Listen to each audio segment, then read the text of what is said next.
용의 눈을 그리는 것을 비유해서 활용점정이라는 표현이 있습니다. 이것은 중요한 일의 마지막 마무리를 해 넣는 것을 의미할 때 이 한자 성어를 사용을 하죠. 용을 아무리 다 그려도 결국 용의 눈을 그리지 않는다면 그 일이 마무리가 되지 않는다 하는 그런 의미인 것이죠. 그래서 중요한 일에 어떤 마지막 터치를 할 때 마지막 마무리를 해 넣는 것을 우리가 활용점정이라는 우리가 잘 알고 있는 한자 성어를 사용을 합니다.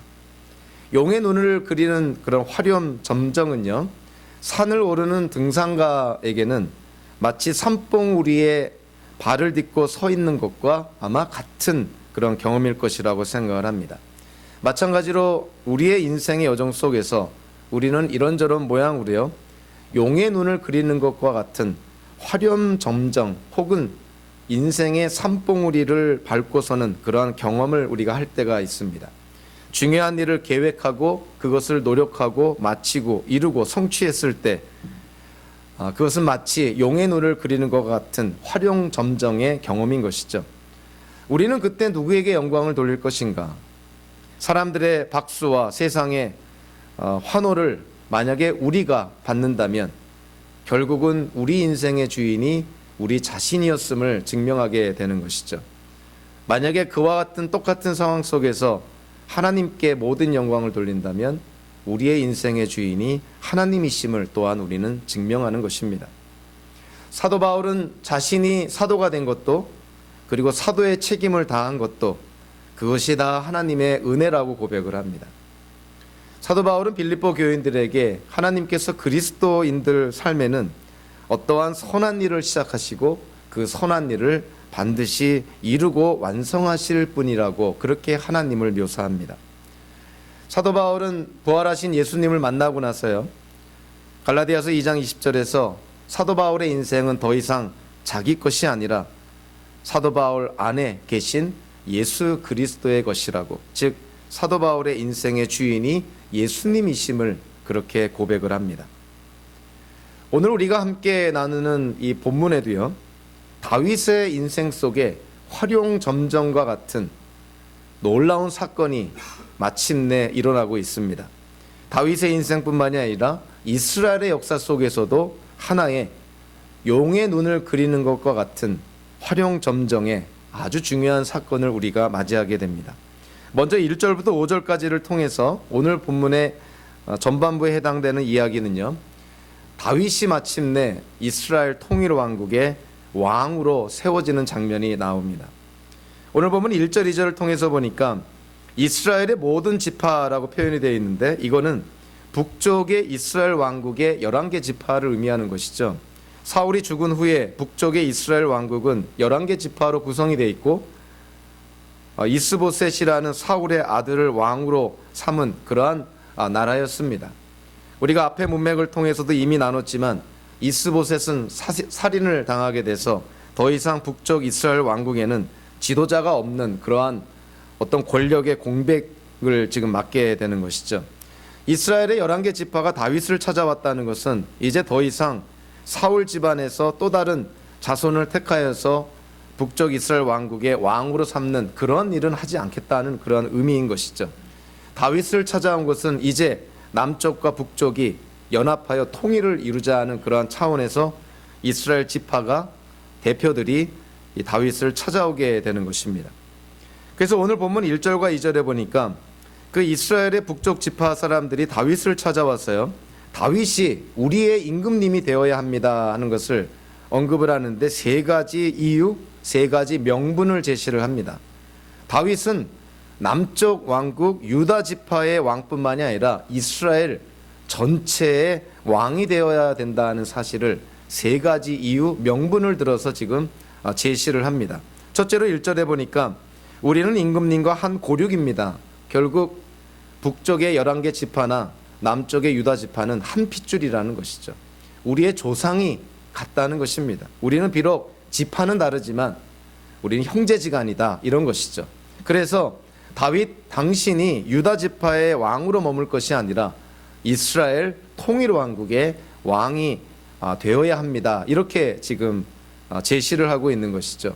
두 번째로 2절에 보니까 이 이스라엘 지파 사람들이 다윗에게 뭐라고 말하고 있냐면, 사울이 왕으로 있었을 때, 사울이 우리를 다스릴 때에도 군대를 이끌고 전쟁에 참여해서 군 지휘관으로 활동했던 사람이 바로 다윗 당신이 아니요, 이런 것입니다. 즉 이스라엘 지파 사람들, 북쪽 이스라엘 왕국에 있는 이스라엘 사람들 가운데는 다윗과 함께 피를 나누는 그런 전쟁터에서 생사를 같이 한 그러한 사람들이 있는 것이죠. 그러니까 다윗 당신이 남이 아니라는 것이죠. 우리가 생사를 같이 한 그런 한 핏줄 같은 군대에서 싸웠던 그런 우리가 아니냐. 그러니까 다윗 당신이 유다 지파뿐만이 아니라 이스라엘 12개 지파의 왕이 되는 것은 당연한 것이다. 이렇게 지금 두 번째 명분을 제시하고 있는 것이죠. 가장 중요한 명분은요, 세 번째 언급을 합니다. 이스라엘 지파 지도자들이 뭐라고 다윗에게 말하냐면, 주님께서, 즉 하나님께서 내가 나의 백성 이스라엘의 목자가 될 것이며 내가 이스라엘의 통치자가 될 것이다 하고 말씀하실 때 바로 임금님을 가리켜 말씀하신 것입니다. 즉 하나님께서 다윗 당신을 이스라엘 전체의 목자요 통치자로 지명하셨다는 것이죠. 그러니까 다윗 당신이 이스라엘의 왕이 되는 것은, 이거는 사람의 생각이 아니라 하나님께서 당신을 선택하신 것이고 당신을 지명하신 것이고, 그러니 당신이 이스라엘 12지파 통일 왕국의 왕이 되는 것은 하나님의 뜻입니다. 이 세 가지의 명분 가운데서 가장 중요한 것은 마지막 그 명분인 것이죠. 이스라엘 지파 사람들이 하나님의 이름을 언급을 합니다. 주님께서, 야훼께서 다윗 당신을 택한 것이 아니냐. 그러니까 이스라엘 사람들이 지금 어떠한 암시적인 의미를 지금 제공하고 있는 거냐면, 우리가 다윗 당신을 찾아온 것은 우리가 지금 힘이 없어서 할 수 없어서 찾아온 것이라기보다도 하나님의 뜻을 이루기 위해서 우리가 당신을 찾아온 것이다. 하나님이 당신을 지명해서 이스라엘의 왕으로 삼으셨으니 당신이 이스라엘의 왕이 되는 것이 하나님의 뜻이 아니냐. 그래서 우리가 당신을 찾아왔노라. 이렇게 지금 암시하고 있는 것이죠. 두 번째로 다윗에게 어떠한 것을 언급하냐면, 다윗 당신이 이스라엘의 왕이 될 때 어떠한 왕이 될 것을 기대한다고 말하고 있는 거냐면, 하나님이 당신을 이스라엘의 목자로 삼아주셨다. 이렇게 말합니다. 자, 목자는 군림하는 자가 아닌 것이죠. 목자는 다스리는 사람들의 것을 취하는 자가 아니라, 목자는 양들을 보살피는 자, 양들을 보호하는 자, 양들을 먹이는 자입니다. 그러니까 이스라엘 지파 사람들이, 북쪽에 있는 이스라엘 지파 사람들이 다윗을 찾아와서 하나님이 당신을 이스라엘의 목자로 삼으셨다 하는 것은, 당신이 더 이상 사울처럼 우리에게 군림하고 우리를 억압하고 우리 것을 취하는 그런 왕이 아니라 우리를 섬기고 보살피는 목자와 같은 그러한 왕이 되어야 된다는 걸 암시하고 있는 것이죠. 그래서 사실은 다윗의 자손으로 이 땅에 오신 예수님을 우리가 어떻게 묘사합니까? 예수님 자신이 이렇게 말씀을 하시죠. 나는 선한 목자이다. 선한 목자는 양들을 위하여 자기 목숨을 버린다. 이렇게 말씀을 하시죠. 결국 목자는 성경적인 통치 철학을 가장 잘 반영하는 그러한 단어라고 볼 수가 있는 것이죠. 이스라엘을 다스릴 왕은 목자와 같아야 된다는 것이죠. 그거는 이스라엘뿐만이 아니라 현대에도 마찬가지라고 생각을 합니다. 현대 교계에도 어떠한 공동체에도 지도자는 목자와 같은 마음을 가져야 되는 것이죠. 군림하고 취하는 자가 아니라 섬기고 보살피고 먹이고 그런 어떤 역할을 하는 자, 그런 목자상이 현대 기독교계에도 반드시 필요하다 저는 생각을 합니다. 세 번째로 이 이스라엘의 그 장로들이 다윗을 뭐라고 부르냐면요, 5절 2절에 보니까 내가 이스라엘의 통치자가 될 것이다. 이 통치자로 번역된 히브리어가요, 왕이라는 히브리어가 아닙니다. 나기드라는 히브리어를 사용하고 있는데, 이 나기드의 문자적인 의미가 뭐냐면 통치자, 영도자, 주권자, 그리고 왕자라는 뜻이 있습니다. 그래서 지금 이스라엘의 장로들이 다윗에게 어떠한 왕을 원하는 거냐면, 당신이 왕이 아니라 당신은 왕자와 같은 역할을 합니다. 그러면 결국 이스라엘의 왕이 누구라는 거예요? 하나님이시다는 거예요.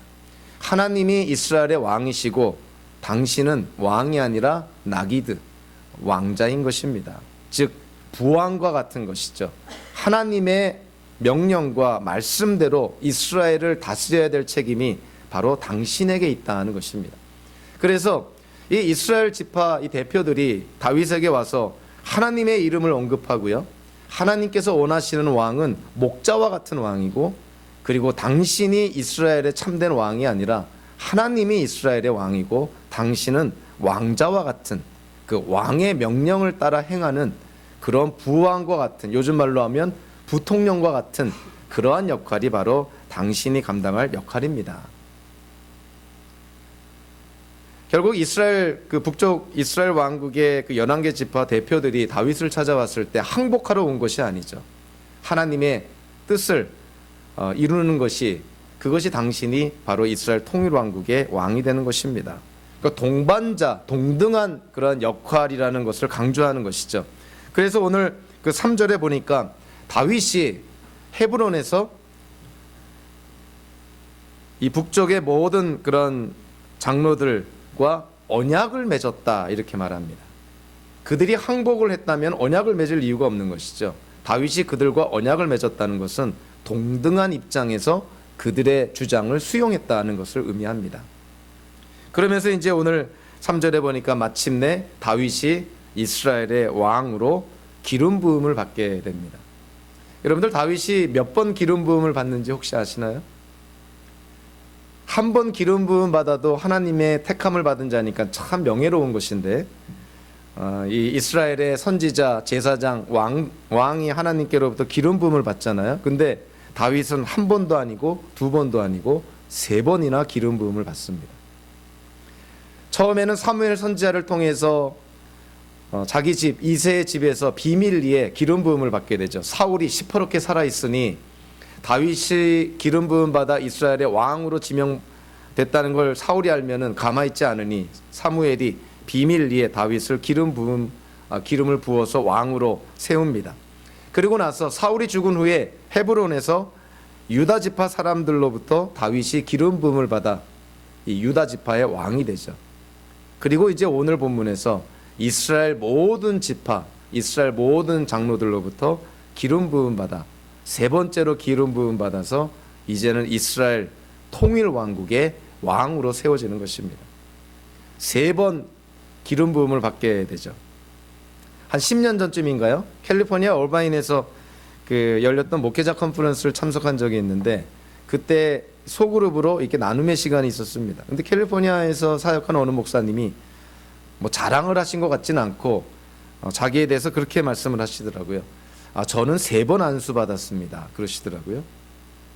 그래서 가만히 들어보니까 그분이 평신도로 있을 때 안수 집사로 안수를 한번 받았고, 그리고 시무장로로 안수를 한번 받았고, 그리고 이제 하나님의 부르심을 받아서 목사 안수 받을 때 3번째로 안수를 받았다는 것이죠. 그래서 저는 3번 안수 받았습니다, 이렇게 말씀하는데 꼭 다윗과 좀 유사하죠. 다윗이 기름 부음을 한 번 받아 왕이 된 것이 아니라 기름 부음을 3번 받아서 마침내 이스라엘 12지파 통일 왕국의 왕으로 세워지게 됩니다.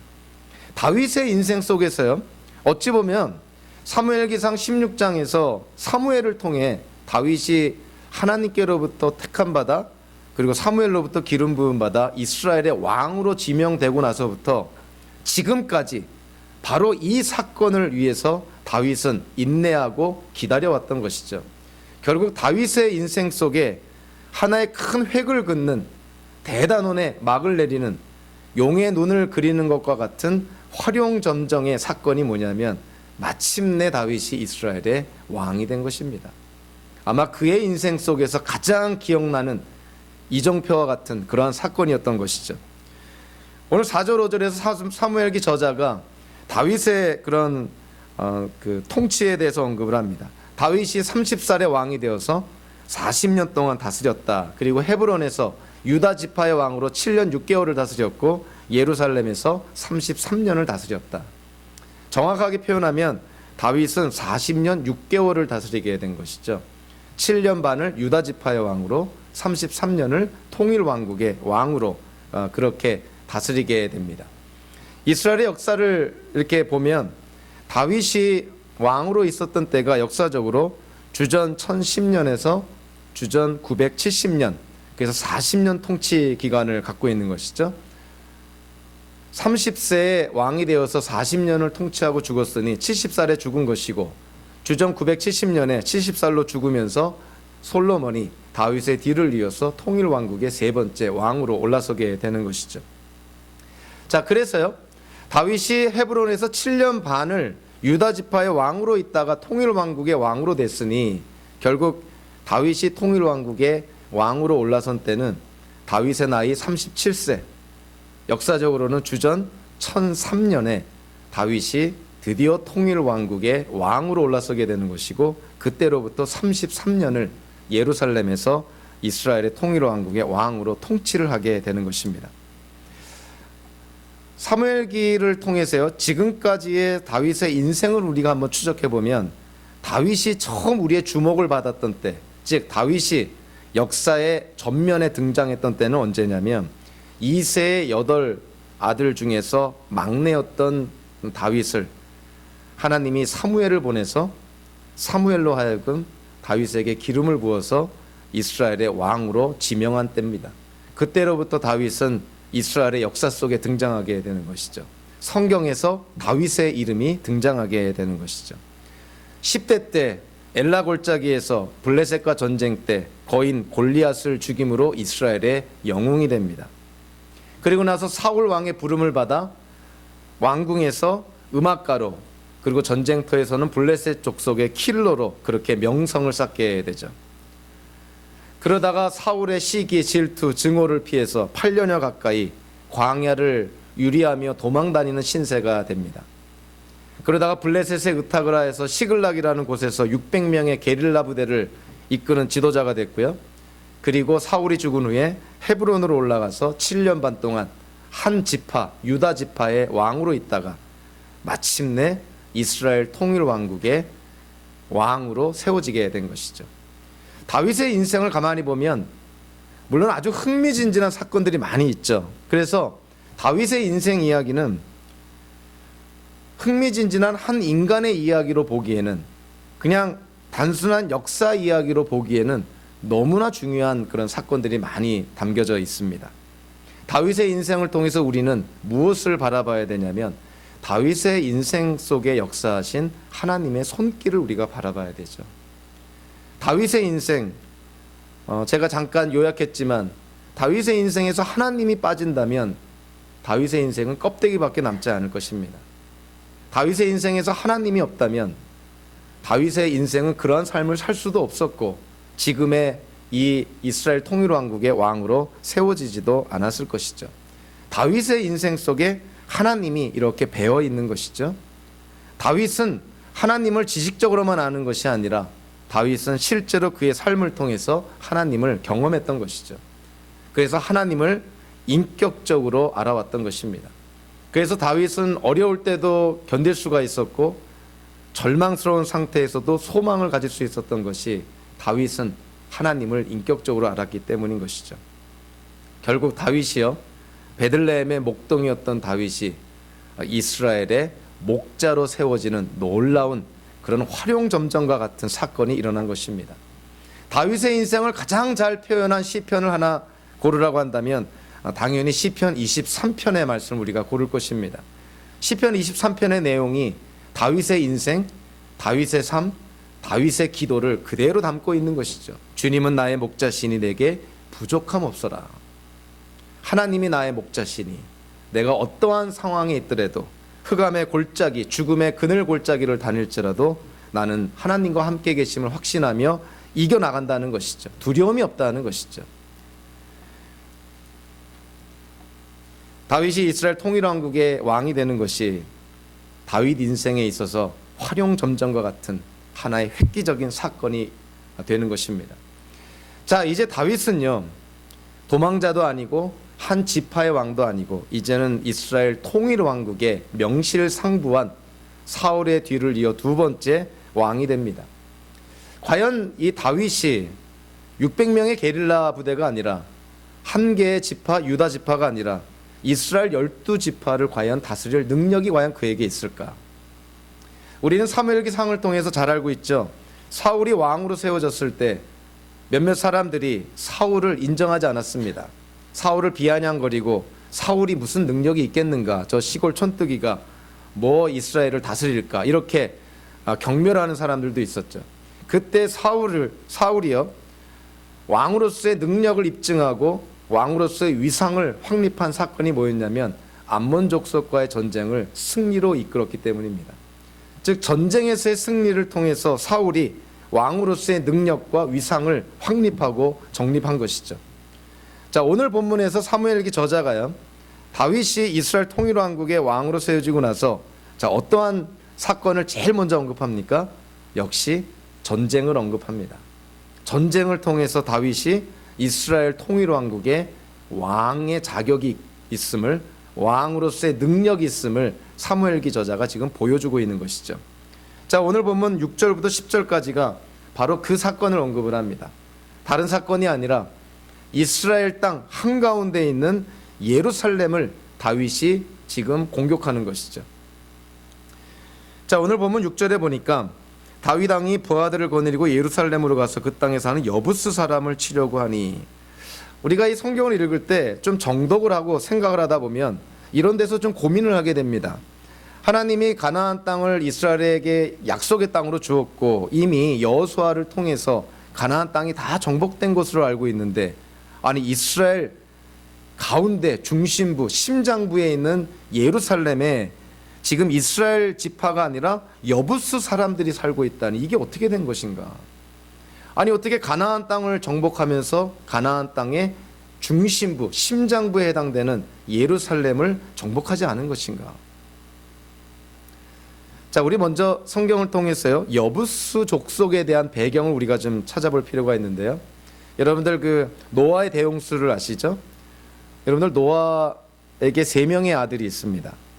함과 셈과 야벳이라는 3명의 아들이 있죠.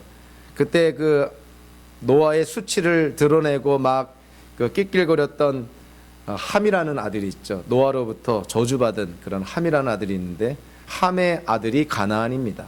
그리고 가나안의 후손 가운데 여부스가 있는 것이죠. 그러니까 여부스는 가나안의 후손이고 함의 후손인 것이죠. 그러니까 저주받은 그러한 족속이었던 것이죠. 그러니까 여부스는 이스라엘 지파랑 관계가 없는 가나안 족속 중에 하나였다는 것을 깨닫게 되죠. 자, 그런데 오늘 본문을 보니까 이 여부스 족속이 예루살렘 성에 살고 있었다. 즉 예루살렘 성을 점령하고 있었다는 것이죠. 다른 말로 하면 이스라엘 민족이 이 예루살렘 성을 점령하지 못했다는 것입니다. 취하지 못했다는 것이죠. 하나님께서 주신 약속의 땅인데도 여태껏 예루살렘을 점령하지 못했다는 것입니다. 예루살렘은 사실은 여호수아 때요, 유다 지파에게 주어집니다. 근데 유다 지파가 이 예루살렘 성을 취하지 못합니다. 왜 취하지 못하냐면 예루살렘이 워낙에 천혜의 요새였고요, 난공불락의 요새입니다. 600m나 되는, 해발 600m나 되는 고지대에 있는 그러한 성읍이었고요, 북쪽을 빼놓고 세면이 골짜기입니다. 다 절벽이었던 것이죠. 그러니까 공격하기가 쉽지가 않았던 것입니다. 그래서 이 예루살렘 성을 비록 유다 지파에게 주어진 약속의 땅이지만 유다 지파가 이 예루살렘 성을 점령하지 못했던 것입니다. 여러분들 한번 성경의 연대를 따라서 한번 생각해 보면 출애굽이라는 사건이 언제 일어나게 되냐면요, 주전 1446년에 일어납니다. 40년 광야 생활을 통해서 이스라엘 백성이 가나안 땅에 진입하는 것이 주전 1406년이 되겠죠. 그리고 오늘 본문에서 다윗이 이스라엘 통일왕국의 왕으로 들어서는 그때가 주전 1003년이죠. 그리고 다윗에 의해서 예루살렘이 정복이 됩니다. 그렇다면 이스라엘 백성이 가나안 땅에 진입한 주전 1406년에서부터 다윗이 이스라엘 통일왕국의 왕으로 세워진 주전 1003년까지 무려 400년이나 넘게 예루살렘은 여부스 족속의 땅이었다는 것입니다. 그러니까 이스라엘 민족이 점령하지 못했던 땅이라는 것이죠. 그래서 이스라엘의 역사 속에서 하나의 획기적인 사건인 것이죠. 400년 동안 점령하지 못한 예루살렘을 지금 누가 점령한 거예요? 이스라엘 통일왕국의 왕으로 세워진 다윗이 예루살렘을 점령한 것입니다. 이스라엘의 역사 속에서 활용점점과 같은 놀라운 이정표와 같은 놀라운 사건이었던 것이죠.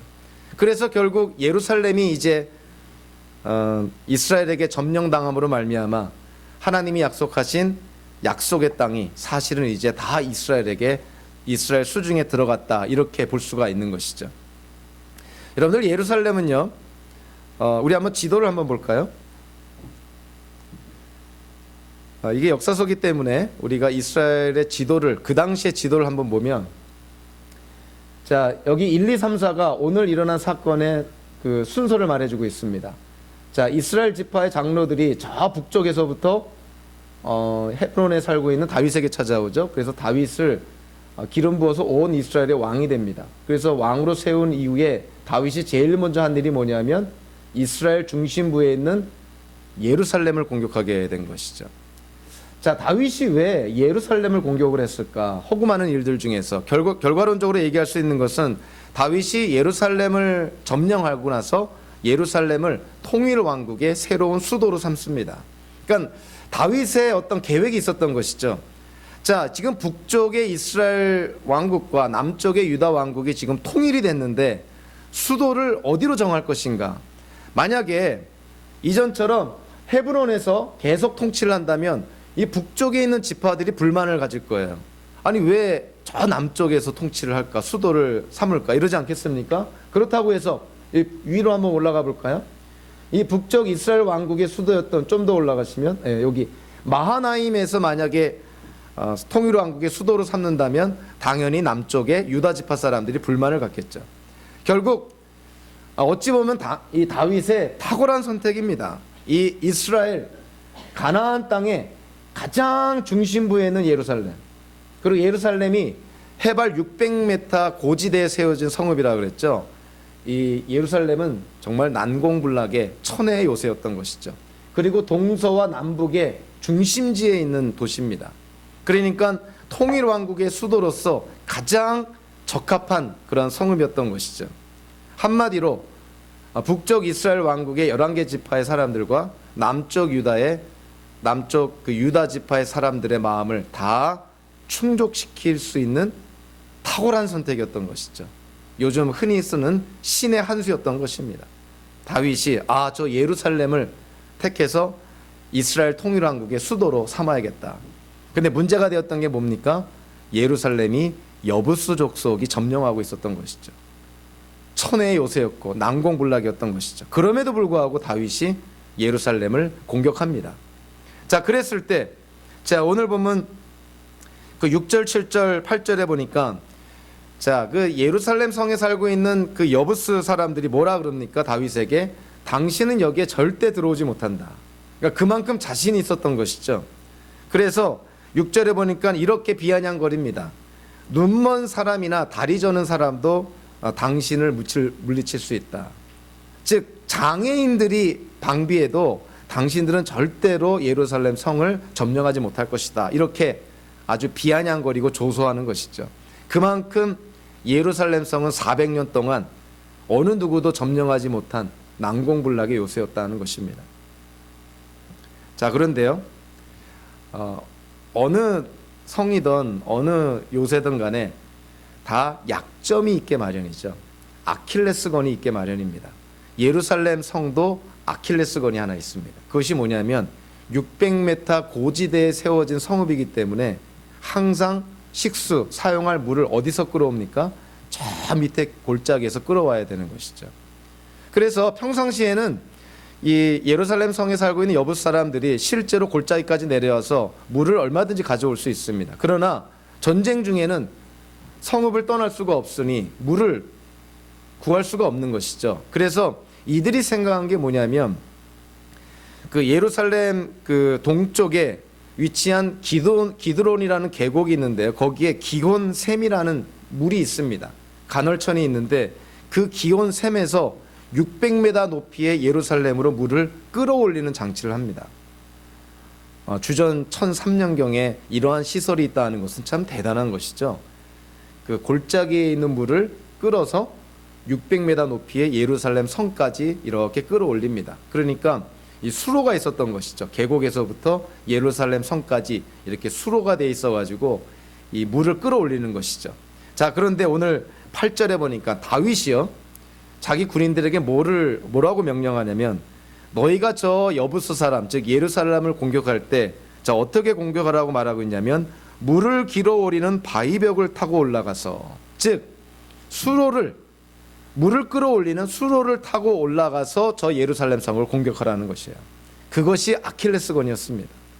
그래서 이 400년 동안 점령하지 못한 이 예루살렘 성을요, 다윗이 결국은 점령하는데 7절에 보니까 사무엘기 저자가 아주 단순하게 묘사합니다. 다윗이 시온 산성을 점령하였으므로. 우리에게 어떠한 그런 암시를 주고 있냐면, 전쟁이 너무 싱겁게 끝났다는 것이죠. 물론 여리고성처럼 매일 한 바퀴 돌고 마지막 7일째 7바퀴 돌아가지고 13바퀴 돌아서 고함을 지르고 막 그래 성이 무너진 것이 아니라, 다윗이 수로를 따라서 공격하면 예루살렘을 점령할 수 있다고 했을 때 너무나 쉽게 이 예루살렘 성이 무너졌다는 것입니다. 너무나 아마 자신했겠죠. 400년 동안 어느 누구도 점령하지 못한 예루살렘 성을 다윗, 당신이 지금 이스라엘의 왕이 됐다고 여기 점령할 수 있을 것 같아? 이렇게 자신만만했다가 기습을 당한 것이죠. 그래서 예루살렘 성이 쉽게 무너지게 됩니다. 예루살렘은요, 하나님의 약속의 땅이었음에도 불구하고 400년 동안이나 이스라엘 백성들이 점령하지 못한 그러한 성이었다는 것을 깨닫게 되죠. 지난주인가요? 12월 6일이니까 미국의 도널드 트럼프 대통령이 이스라엘의 수도를 예루살렘으로 그렇게 선포를 했죠. 원래는 텔아비브가 이스라엘의 수도였고 텔아비브에 미국의 대사관이 있는데, 이제는 예루살렘을 이스라엘의 수도로 인정한다고 선언하면서 미국 대사관을 텔아비브에서 예루살렘으로 옮기겠다. 여러분들, 지금 예루살렘이 어떠한 상황입니까? 이스라엘이 독립을 하면서 물론 전쟁을 통해서 예루살렘을 점령은 하지만 국제법에 의하면 예루살렘은 이스라엘 것이 아니죠. 그래서 예루살렘은 지금 세 개의 종교의 성지로 지금 통하고 있습니다. 유대교, 기독교, 이슬람교. 이거는 정치적이고 무슨 경제적인 그런 이유가 아니라 종교적인 이유이기 때문에 이거는 어느 누구도 양보하지 못할 성지인 것이죠. 그러니까 한편으로 보면 예루살렘은 평화를 유지해야 되지, 만약에 예루살렘에서 분쟁이 일어난다면 이거는 쉽게 말하면 종교 전쟁이 일어날 수 있는 것이고요. 세상에서 가장 위험한 전쟁이고 무서운 전쟁이 종교 전쟁이죠. 목숨을 불사합니다. 전쟁에서 죽으면 순교하는 것이니 종교 전쟁이 가장 위험한 것이죠.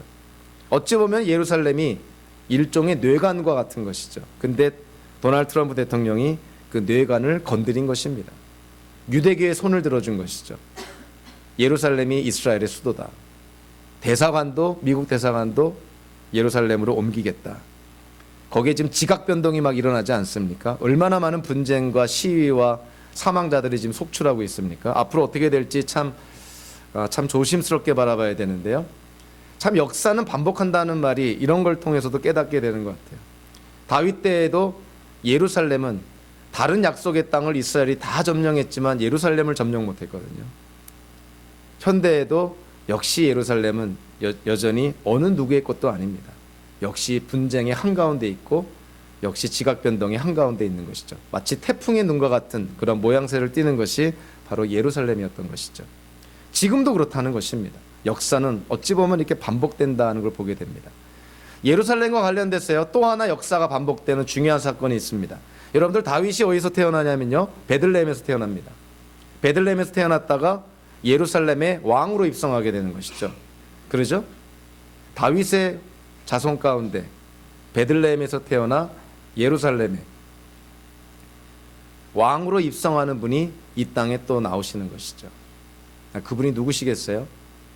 다윗의 자손이면서 베들레헴에서 태어나 예루살렘에 왕으로 입성하시는 분, 당연히 예수 그리스도이시죠. 스가랴 선지자가 스가랴서 9장 9절에서 예루살렘에 입성하는 왕을 묘사합니다. 예수님을 묘사하는 것이죠. 공의로운 왕, 구원을 베푸시는 왕, 모든 이방 민족에게 평화를 주시는 왕. 그래서 나귀 새끼를 타고 예루살렘에 입성을 합니다. 다윗이 베들레헴에서 시작해서 예루살렘에서 그의 인생을 마치는 것처럼 예수님도 베들레헴에서 시작해서 예루살렘에서 결국 십자가 사건에서 이 땅에서의 삶을 다 마치게 되는 것이죠. 우리가 예수님을 다윗의 자손이라고 부를 때 바로 이와 같은 부분들도 꼭 염두에 둬야 되는 것이죠. 베들레헴에서 시작해서 예루살렘에서 마치는 공통점이 있는 것이고 역사가 반복하는 것이죠. 우리는 오늘 두 번의 사건을 통해서요, 다윗의 인생 속에 있었던 이정표와도 같은 화룡점정과 같은 놀라운 사건, 마침내 이스라엘 통일왕국의 왕으로 세워지는 사건을 대합니다. 이스라엘의 역사 속에서도 하나의 화룡점정과 같은 이정표가 해당되는 사건이 벌어지는 것이죠. 400년 동안 점령하지 못했던 예루살렘을 마침내 다윗이 점령하는 것이죠. 다윗이 이스라엘의 왕이 된 것, 하나님의 섭리 가운데 하나님께서 이루시는 것이죠. 다윗을 통해서 예루살렘을 점령하는 것 역시 하나님의 섭리 가운데 하나님께서 이루시는 것입니다. 결국 다윗의 인생 속에 하나님이 어디에나 계신 것이고 하나님이 배어 있는 것이죠. 그래서 사무엘기 저자가요, 오늘 본문을 마무리하면서 10절에 뭐라고 말씀하고 있냐면 결론인 것이죠. 만군의 주 하나님이 다윗과 함께 계심으로 다윗이 점점 강대해졌다. 다윗이 이스라엘의 왕이 된 것 누구 덕분이라는 것입니까? 다윗이 예루살렘을 점령한 것 누구 덕분이라는 것이죠? 다음에 나오는 것이죠. 이 두로 왕 히람이 다윗에게 조공을 바치는 것 누구 덕분이라는 것입니까? 다윗이 자녀들을 많이 낳는 것 누구 덕분이라는 것이에요? 다윗이 블레셋 족속을 평정한 것 누구 덕분이라는 것입니까? 만군의 주 하나님이 다윗과 함께 계심으로 다윗이 강대해졌다. 다윗의 인생의 주인이 하나님이시라는 것이죠. 그래서 다윗이 강대해지고 그래서 다윗이 이스라엘의 왕이 되었다는 것입니다. 다윗의 인생 속에 하나님이 빠지면 껍데기인 것이죠. 다윗의 인생만 그렇습니까? 저와 여러분들의 인생이 어떤가요? 우리가 몇 년을 살았던 우리가 살아온 인생을 돌이켜 봤을 때 중요한 인생의 발자취, 중요한 인생의 단계, 전환점, 이정표와 같은 귀한 그런 사건들 봤을 때 거기서 여러분들 하나님을 발견하지 않습니까? 하나님이 계셨기 때문에 지금 내가 이 자리에 이 모습으로 있는 것 아닙니까? 저와 여러분들의 인생에 하나님이 빠진다면 우리의 인생도 껍데기인 것이죠. 어찌 보면은 인간의 존재의 의미조차 없게 되는 것이죠. 하나님의 형상으로 지음받아서 하나님을 나의 주님으로 고백하며 우리가 이 땅을 살아갈 때 우리의 인생은 살 가치가 있는 것이고 존재의 의미가 있는 것이죠. 저와 여러분들은 우리가 어떠한 화룡점정과 같은 큰 사건을 경험했던지 간에 우리에게 있어서 우리 인생 전체를 마무리할 수 있는 마지막 마무리, 타치와 같은 하나의 큰 사건을 우리는 지금 기대하고 소망하고 있습니다. 그것이 우리 인생의 대단원의 막을 내리는 화룡점정, 용의 눈을 그리는 그러한 사건이 되겠죠. 자, 그것이 뭘까요? 여러분들이 살아서든 죽어서든 우리 인생의 마지막 대단원의 막을 내리는 사건, 그것은 성경에서 우리에게 약속하고 우리가 소망하는 예수 그리스도를 우리가 직접 만나는 것입니다. 우리는 지금 믿음으로 만나고 기도 가운데 만나고 성경을 통해서 만나지만 얼굴과 얼굴로 예수 그리스도를 우리가 직접 만나는 그때가 저와 여러분들의 인생의 화룡점정이 되는 것이죠. 최후의 우리의 인생의 모든 대단원의 막을 내리는 하나의 획기적인 사건, 그것은 이미 개런티되어 있고 보장되어 있는 사건이죠. 예수 그리스도를 우리가 만나는 사건입니다. 그분이 우리의 인생의 주인이 되시기 때문에 저와 여러분들은 오늘도 그때를 바라보면서 하나님의 자녀로 예수님을 바라보며 우리는 힘차게 살아갈 수가 있는 것이죠. 그와 같은 삶을 통해서 한 해를 마무리하고 새해를 맞이하는, 그래서 2018년 새해에는요 더욱 하나님을 경험하는 그런 성도의 삶이 되시기를 주님의 이름으로 축원합니다. 기도하겠습니다. 사랑과 은혜 하나님